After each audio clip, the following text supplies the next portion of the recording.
आजच्या दिवसाची सुरुवात झालेली आहे शेंगदाणे भाजण्यापासून, कारण की भरपूर ऑर्डर शेंगदाणा लाडूची येत आहे. त्यामुळे पहिले हे काम करून घेतलं. पुरी लाडूची ऑर्डर भरपूर आहे, त्यामुळे पहिले पीठ मळलं आणि पुऱ्या करून घेतल्या आणि त्यात तुपामध्ये तळून घेतल्या. पण इथे तुम्हाला दिसत असेल मी अगस्तीचं तूप वापरलं आहे. त्यावरून तुम्ही ओळखलंच असेल मी कोणत्या गावामध्ये राहते. हा जुना व्हिडिओ आहे म्हणून इथे अगस्तीचं तूप दिसत असेल.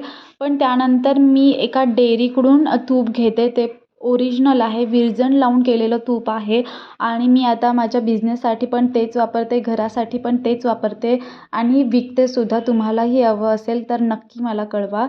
आणि त्यानंतर इथे मी साखरेचं जे पाणी आहे ते मिश्रणामध्ये टाकून घेतलेलं आहे. हे रात्रभर भिजत ठेवतो. सकाळी उठून त्यामध्ये मी तूप टाकलेलं आहे. आता हे तूप तुम्हाला कमी दिसत असेल कारण की मी ऑलरेडी तूप टाकलेलं होतं, पण मी व्हिडिओ काढायचा विसरले.